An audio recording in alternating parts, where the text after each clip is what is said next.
बोले श्रीमद् भागवत महापुराण की जय। पतित पावनी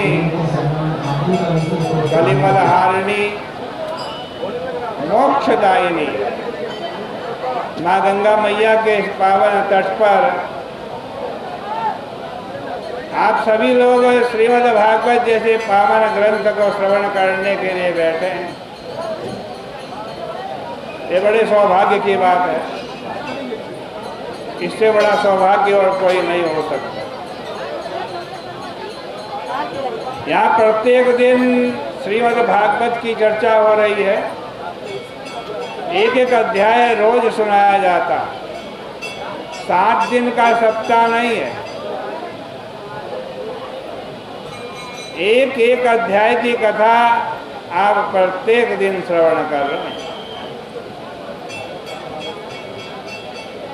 श्रीमद् भागवत के 6वें स्कंद का आज 11वां अध्याय है।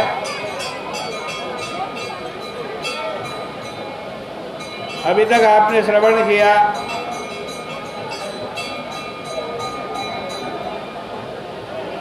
कि इंद्र ने अभिमान में आकर अपने गुरु देवगुरु बृहस्पति का अपमान किया। देवगुरु बृहस्पति अंतर ध्यान हो गए।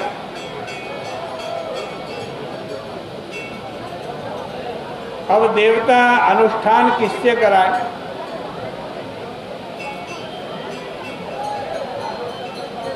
त्वष्टा के पुत्र विश्वरूप के पास पहुंचे। विश्वरूप ने देवताओं का यज्ञ करना स्वीकार कर लिया, लेकिन विश्वरूप के पिता देवकुल के हैं, माता राक्षस कुल की। इसलिए यज्ञ करते हैं तो एक आहुति देवताओं को देते इंद्राय स्वाहा और दूसरी आहुति राक्षसों को दे देते हैं। हिरण्याक्षाय स्वाहा, हिरण्यकश्यपाय स्वाहा। इंद्र को पता चला तो विश्वरूप का सिर काट दिया।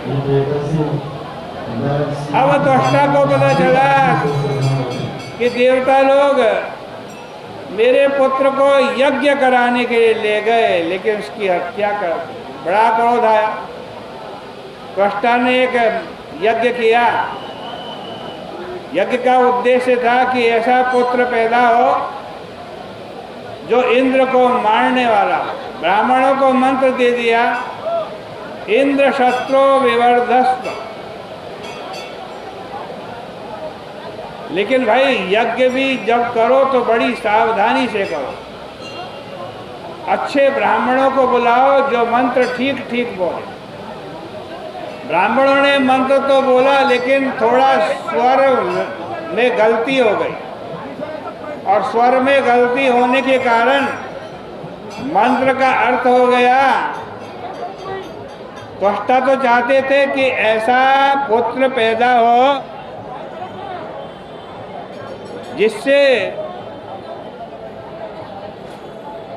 इंद्र को मारने वाला पुत्र पैदा हो, इंद्र शत्रु हो।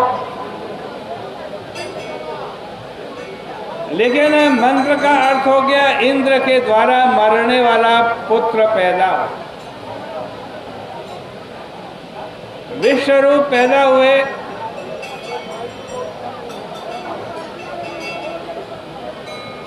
बड़े भयानक।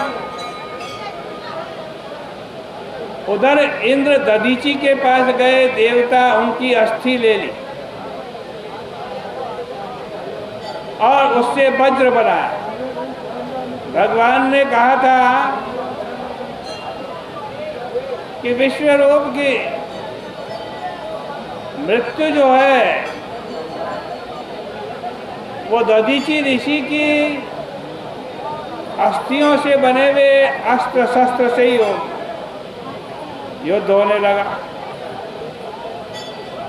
बड़ा भयंकर युद्ध हुआ। देवताओं ने बड़ा भयंकर युद्ध किया। उनके पास एक ब्रह्मास्त्र प्राप्त था, वज्र प्राप्त था, देवताओं की शक्ति बड़ी भी थी। दैत्य भागने लगे, डर के युद्ध छोड़ करके भागने लगे।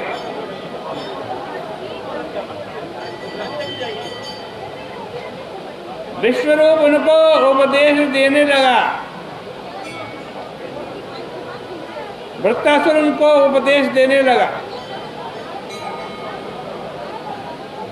डरो मत, भाग के मत जाओ, मरना तो एक न एक दिन है ही। युद्ध भूमि में शत्रुओं से लड़ते लड़ते मरोगे तो उत्तम गति होगी, पीठ दिखा करके मरोगे तो नरक में जाओ।